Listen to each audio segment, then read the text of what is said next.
মধু, মধু নেবে মধু, সন্ধ্যার মনের খাঁটি মধু, মধু, মধু নেবে মধু, সুন্দর মনের খাঁটি মধু। ধুর, সকালে ঘুরছে আর বেচা কেনা হয় না, খরিদ্দার হয় না। মধু, সুন্দরবনের মধু। এই দাঁড়াও দাঁড়াও, কি কি মধু? সুন্দরবনের নাকি? কই দেখাও দেখি।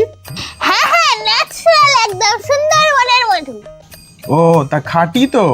এখন আবার মধুতে যা অবস্থা, গুড় মিশিয়ে দিচ্ছে, কোথায় চিনি মিশিয়ে দিচ্ছে। খাঁটি তো এটা? একদম পিওর হানি।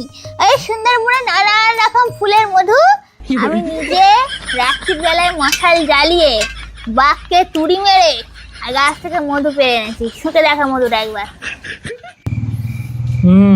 ভালো মনে হচ্ছে। তা কত টাকা কেজি? এমনিতে 1000 টাকা কেজিতে বেশি, তা তোমার বলে 8 টাকা মতো নেবে কেজি মতো, 1 কেজি মতো। তুমি তো অনেক দাম বলছো, একটু কম সম করে বলো তাহলে নি। আচ্ছা ঠিক আছে, তাহলে একদম লাস্ট 800 টাকা। আরে দূর, তুমি 500 টাকা নাও না, আমি তাহলে ওই 2 কেজি মতো নেবো। 500 টাকা মতো হয় নাকি? আরে নাও নাও, একটু 500 টাকাই নাও, কম সম করে। না, চিনির দাম কত বেড়েছে না, 500 টাকায় মধু খাচ্ছি। হ্যাঁ, মানেটা কি? চিনি মেশানো মধু নাকি? না না না না না না না না, আমি ওরকম ভাবে বলতে চাইনি।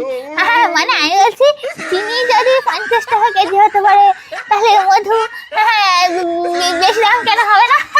মানে দেখো, চিনি খেলে তবুও তো শরীরে কত ক্ষতি হয়, মধু খেলে কিচ্ছু হয় না। হ্যাঁ আচ্ছা নাও, লাস্ট 600 টাকা।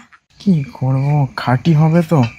ঠিক আছে দিয়ে দাও। যদি খাঁটি না হয় তাহলে কিন্তু আমি পরের দিন তোমার ধরবো। হ্যাঁ হ্যাঁ, একদম খাঁটি মধু। একটা কিছু নিয়ে আসো, আমি তোমাকে গুলিয়ে নিই।